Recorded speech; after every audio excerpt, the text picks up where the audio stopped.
Hari ini kita belajar lagi saudaraku, agar kita sungguh-sungguh merdeka.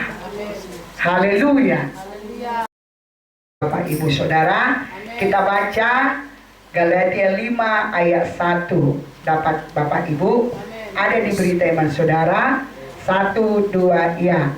Supaya kita sungguh-sungguh merdeka. Karena itu berdirilah teguh dan jangan mau dikenakan hukum perhambaan. Kita merdeka, ada dua hal yang kita lakukan. Yang pertama dikatakan ayat, saudaraku, kita harus berdiri teguh. Kenapa kita harus berdiri teguh? Karena setelah kita lahir baru atau selamat, ada setan yang hendak mau menjatuhkan kita kembali. Ada setan, saudaraku yang kasih, yang mau membujuk kita kembali. Karena sebelumnya kita adalah anggotanya.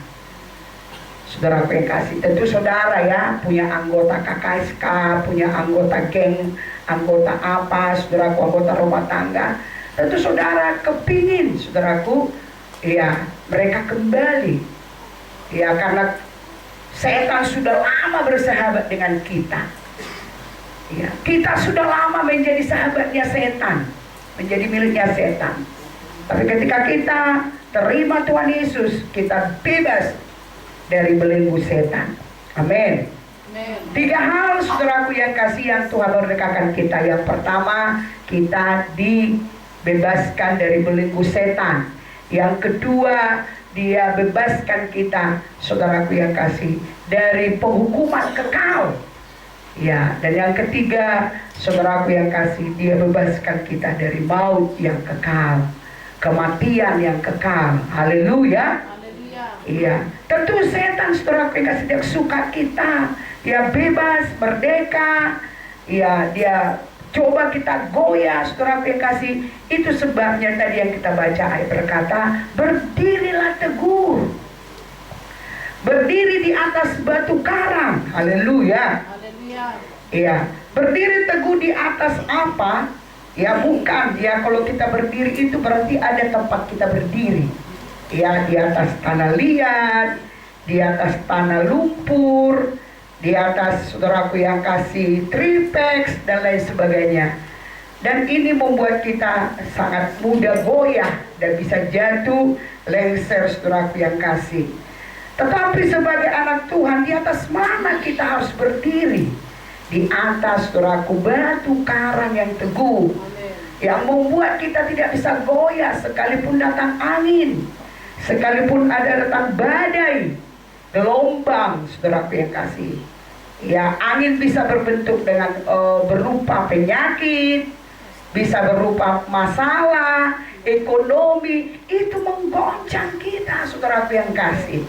Itu sebabnya semua jemaat Tuhan kita di sini diwajibkan training dasar. Training dasar itu untuk, saudaraku yang kasih, tempat saudara berdiri. Di situ kita belajar firman, agar saudara sebagai ciptaan yang baru, saya ciptaan yang baru, bisa berdiri di atas batu karang yang teguh, yaitu kebenaran firman Tuhan. Haleluya, saudaraku. Rata-rata kita ini, rata-rata lah, hampir 99% saudaraku, setelah training tidak ada yang tidak memberikan perburuhan. Semua, ya paling ada 1-2 saudaraku yang kasih, yang walaupun dia diajari nggak ngerti mungkin, atau memang dia sudah berkarat di peliknya. Iya, anak Tuhan yang sudah selamatkan Tuhan, kita harus memegang prinsip pelit kepada diri sendiri, royal kepada Tuhan.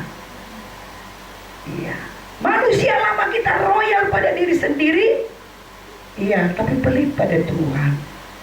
Saudaraku yang kasih, haleluya. Ya, ibu ini cerita uang lagi, bukan, karena itu yang paling mudah. Yang saya mau ngajari ini tentang kebenaran. Amin. Haleluya, tentang goncang. Itu yang paling mudah saya dapat, yang saya terangkan bagi saudara. Dan rata-rata uang menjadi masalah saudara. Haleluya. Semua dipelihara Tuhan. Iya, haleluya saudaraku. Saya heran juga semut bisa hidup. saudaraku, ya rata-rata kita ini gula tutup ya. Malah kita bilang saudaraku, kita kejam terhadap semut supaya jangan dimakan. Padahal kebutuhan semut adalah gula. Haleluya saudaraku. Iya, kita bilang sama anak kita, tutup rapat-rapat itu kue. Saya selalu buat itu saudaraku di stoples kue, tutup rapat. Karena rata-rata saudaraku yang kasih, mungkin anak-anak ini sayang sama semut, kasihan dia mati, tidak ada yang mau dimakan semut. Iya, saya heran pula ini semut saudaraku yang kasih bisa hidup. Gak tahu kita di mana ini semut sekarang. Tapi coba kita buat saudaraku yang kasih gula di sini. Ya, kita hamburkan gula di sini, pasti bermunculan semut banyak sekali. Saya percaya semut ini saudaraku ya sama seperti burung, walaupun tidak menuai. Iya, kalau kita saudaraku pelajari apa fungsi semut, semua yang ada di dunia ini binatang ada fungsinya diciptakan Tuhan. Saudaraku yang kasih, ya setidaknya semut itu menjadi dosen bagi orang-orang yang malas.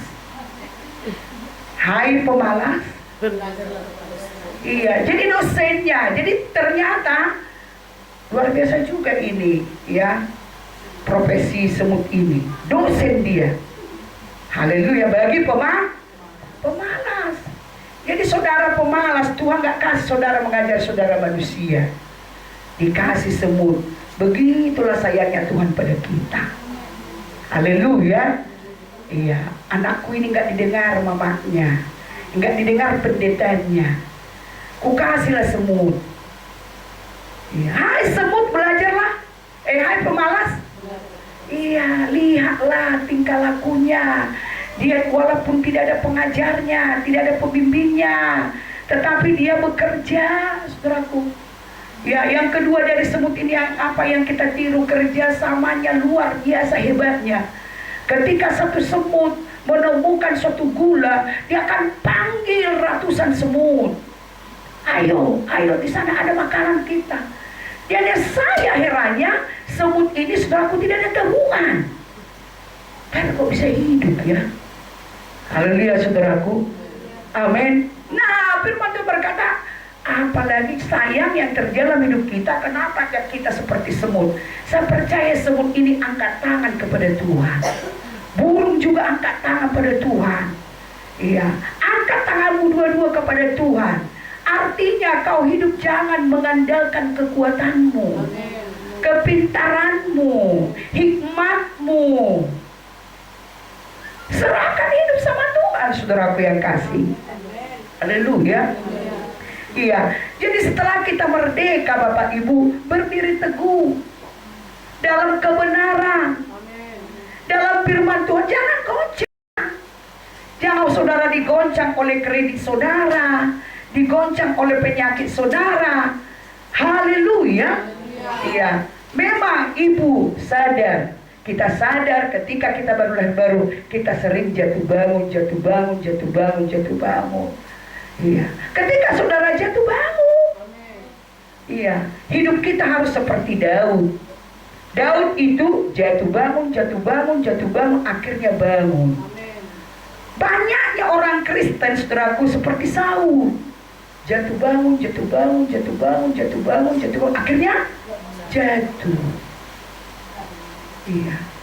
Saudara tidak bisa terlalu bangga berkata, aku sudah 20 tahun di gereja ini, saya sudah 50 tahun ikut Tuhan. Yang penting ujungnya, akhirnya. Haleluya saudaraku. Iya, amin. Haleluya saudaraku. Jadi mari berdiri teguh dalam kebenaran. Haleluya saudaraku. Iya, ketika saudara berkorban, ada goncangan, kekurangan lah, krisis lah, saudaraku yang kasih, itu tidak berkebetulan. Amin saudaraku. Haleluya. Jadi mari kita serahkan Tuhan. Ketika kita jatuh, bangun lagi, tegak lagi, jatuh, tegak lagi saudaraku. Tapi jangan seperti Saul ya, ujung-ujungnya jatuh. Iya, lain Daud, dia jatuh. Jatuhnya Daud itu, saudaraku, bukan tanggung. Ya, dia berselingkuh. Saudaraku, bayangkan raja, gembala sidang berselingkuh. Daud kan gembala sidang orang Israel pada saat itu, saudara. Dia selingkuh dengan Betseba, saudaraku yang kasih. Walaupun, saudaraku, akhirnya anak itu mati, meninggal, dihukum Tuhan. Tapi Daud bangun lagi, menyembah Tuhan lagi, menyembah Tuhan. Mari, saudaraku yang kasih, berdiri atas kebenaran, bukan di atas mujizat, bukan di atas pencapaian-pencapaian, bukan di atas harta, deposito, tabungan saudara. Mari kita berdiri mengikut Tuhan karena kebenaran. Haleluya, saudaraku. Amin. Nanti saudara tidak mengalami mujizat lagi, saudara akan mundur. Saudara tidak mengalami lagi, saudaraku yang kasih. Haleluya. Ya, di ayat yang lain diterangkan bagaimana orang yang membangun rumah di atas pasir. Datang hujan, roboh. Tapi orang yang membangun rumahnya di atas batu karang yang teguh. Saudaraku yang kasih, memang harus kita jatuh bangun, bangkit lagi. Jangan lama-lama jatuh. Kalau lama-lama jatuh agak sulit dia bangkit. Makanya saudaraku, saudara lihat, kalau saudara coba-coba, tadinya saudara dua sapaan, coba 1 kali, 2 kali tidak datang lagi, seterusnya lah itu. Jadi kalau sekali saudara tidak berdoa, jangan 2 kali, jangan 3 kali. Katakan, saya harus bangun, jatuh bangun, jatuh bangun. Amin, saudaraku. Iya. Sesuatu yang dilakukan sudah kebiasaan akan menjadi kebenaran. Jadi saudara, anggaplah diri saudara, walaupun saudara tidak datang 2 syafaat lagi, 2 malam lagi, saudara anggaplah itu udah benar. Benarnya aku. Setan itu licik. Ketika kita berdosa nggak langsung, ya. Makanya kita berkata, oleh karena penghukuman akan dosa tidak bersegera, maka cenderung kemauan manusia berbuat dosa. Tidak segera. Mencuri saudara sekarang nggak langsung hilang mau saudara besok. Tunggu waktunya. Haleluya. Makanya harus tajam rohani kita. Ketika Tuhan menegur kita, kita sensitif. Jangan bebas. Segala sesuatu yang sudah menjadi kebiasaan akan menjadi kita anggap kebenaran. Haleluya, saudara. Jadi kalau kita udah tahu doa itu penting dan kebenaran dan disuruh Tuhan, beribadah itu, melayani itu, tapi kita dan melakukan adalah dosa. Ibu pendeta, begitu pun aku diberkati Tuhan, tapi sebenarnya jauh daripada itu. Haleluya, saudaraku. Iya, amin. Haleluya. Ada satu ayat dalam kita berkata, jikalau biji sesawi tidak jatuh ke tanah, maka dia tidak akan berbuah lebat. Apa artinya? Sebenarnya saya mengaku dan saudara pun mengaku, saudara sudah banyak berubah. Haleluya. Siapa di sini yang sudah mengaku banyak dia berubah semenjak lahir baru? Saya sudah banyak berubah. Tapi apa yang menghalangi berkat yang besar itu? Apa yang menghalangi? Ada satu karakter yang kita pertahankan, yang kita masih suka, itu dosa. Kita tahu dia melepaskan itu.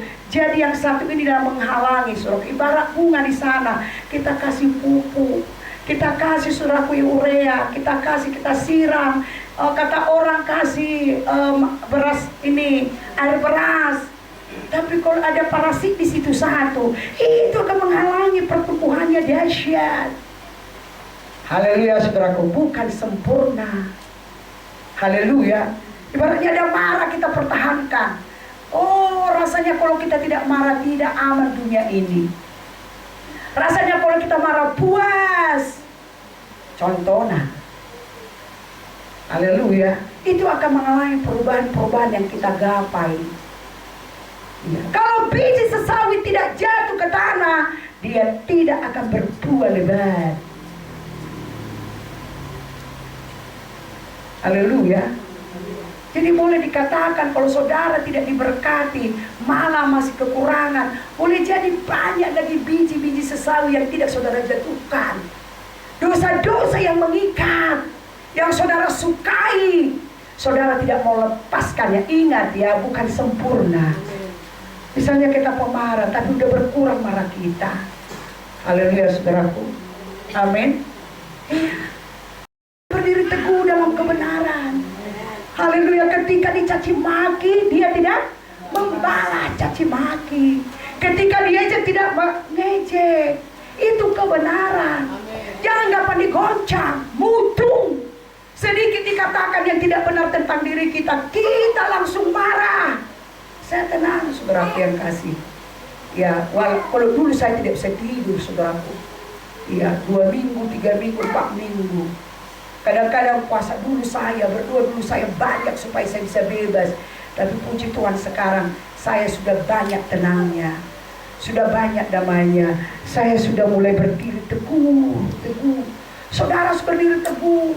Jangan gampang digoncang oleh gosip orang. Jangan gampang digoncang oleh penyakit. Jangan gampang digoncang oleh keluarga. Haleluya saudaraku. Amin. Iya, kadang-kadang saudaraku ini yang terjadi banyak kuliah di dalam Tuhan. Ketika dia ikut Tuhan, dia tidak kompromi dengan keluarga. Tapi ketika saudaraku datang goncangan, berkebetulan keluarganya banyak doa, mulailah kompromi dengan keluarga. Saudaraku yang kasih, mulai. Kenapa saudaraku? Karena dia udah menggantungkan nasibnya kepada keluarga yang punya duit, bukan lagi seperti dulu kepada Tuhan. Mari kita gantungkan hidup kita kepada Tuhan. Haleluya saudaraku. Saya sering berkhotbah, sering melayani dalam kondisi tidak enak badan. Tapi saya sangat percaya kesehatan ada di bawah tangan Tuhan. Kekuatan Tuhan bisa perbaiki semua tubuh kita yang rusak. Katakan pada Tuhan, perbaiki tubuhku yang rusak Tuhan. Haleluya. Sebenarnya bagi kita umat Kristen gampang sembuh. Yang pertama kuasai diri. Yang kedua percaya Tuhan Jehovah yang menyembuhkan tubuh kita. Dia bisa perbaiki karena kita adalah made in Jesus Christ. Kita ini adalah buatan Tuhan. Kita diciptakan Tuhan. Bisa diperbaiki hati kita, bisa diperbaiki pankreas kita, bisa diperbaiki jantung kita, bisa diperbaiki. Sungguh alam ada di tangan Tuhan. Mari kita nyanyikan, bangkit berdiri.